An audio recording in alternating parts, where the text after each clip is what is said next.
Police commissioner VC Sajjanar IPS ఆదేశాల మేరకు ఈరోజు మంగళహాట్ పోలీస్ స్టేషన్ పరిధిలో కమ్యూనిటీ కాంటాక్ట్ ప్రోగ్రాంతో పాటు ప్రత్యేక సెర్చ్ ఆపరేషన్ నిర్వహించారు.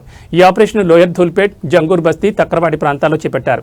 ఈ కార్యక్రమంలో హోంగార్డ్స్ నుండి డీసీపీ స్థాయి అధికారుల వరకు సుమారు 200 మంది పోలీస్ సిబ్బంది పాల్గొన్నారు. ఈ ప్రాంతంలో ఆకస్మిక తనిఖీలు నిర్వహించేందుకు ఆపరేషన్ ఉదయం 4 గంటలకు ప్రారంభమైంది. ఈ తనిఖీల్లో పోలీసులు 7 కమర్షియల్ ఎల్పీజీ సిలిండర్లు, 10 డొమెస్టిక్ ఎల్పీజీ సిలిండర్లు, 17 చిన్న సిలిండర్లు స్వాధీనం చేసుకున్నారు. అదేవిధంగా అక్రమంగా రవాణా చేస్తున్న 3 ఆటోల నుంచి సుమారు 15 సిలిండర్లు కూడా పట్టుబడ్డాయి. పోలీసులు బెల్ట్ షాపులపై దాడులు నిర్వహించి 41 లీటర్ల బీర్ మరియు 8 లీటర్ల మద్యం స్వాధీనం చేసుకున్నారు. అలాగే తనిఖీల సమయంలో నెంబర్ ప్లేట్లు లేని 28 ద్విచక్ర వాహనాలు కూడా పోలీసులు సీజ్ చేశారు. ఈ కమ్యూనిటీ కాంటాక్ట్ ప్రోగ్రాం యొక్క ముఖ్య ఉద్దేశం స్థానిక ప్రజలతో పోలీసుల మధ్య సమన్వయాన్ని పెంపొందించడం మరియు మంగళహాట్ పోలీస్ స్టేషన్ పరిధిలో జరుగుతున్న అక్రమ కార్యకలాపాలపై కఠిన చర్యలు తీసుకోవడమని పోలీసులు తెలిపారు.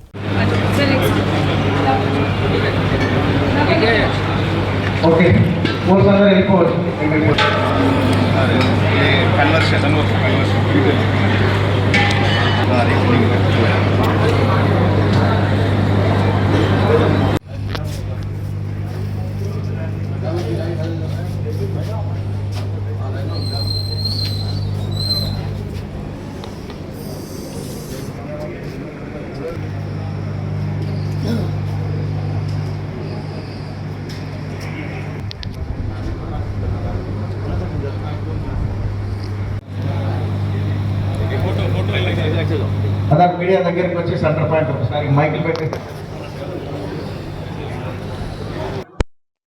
ప్రోగ్రామ్ ఒకటి ఆర్పిఎస్ లిమిట్స్లో నిర్వహించడం జరిగింది. ఇది 3 ఏరియాలు, సుమారుగా 3 ఏరియాలో మేము ఎక్కువ కాన్సన్ట్రేషన్ చేయడం జరిగింది. టక్కర్వాడి, జుంగూర్ బస్తీ అండ్ ఇంకొకటి లోవర్ ధూల్పేట్.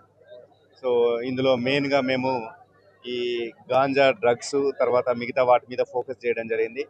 బట్ మా ఆపరేషన్లో మేము ఇప్పటి వరకు సుమారుగా 7 కమర్షియల్ సిలిండర్స్, తర్వాత 10 డొమెస్టిక్ సిలిండర్స్, చిన్న సిలిండర్స్ 79 మీరు చూస్తున్నారు.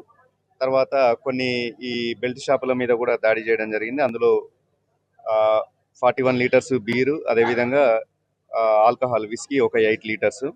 తర్వాత ఇవి కాకుండా 3 ఆటోల నిండా సుమారు ఒక 15 చిన్న సిలిండర్స్ కూడా పోలీస్ స్టేషన్ దగ్గర ఇంతకుముందే పంపించడం జరిగింది. వితౌట్ నెంబర్ ప్లేట్ లేదా వితౌట్ ఆర్సీ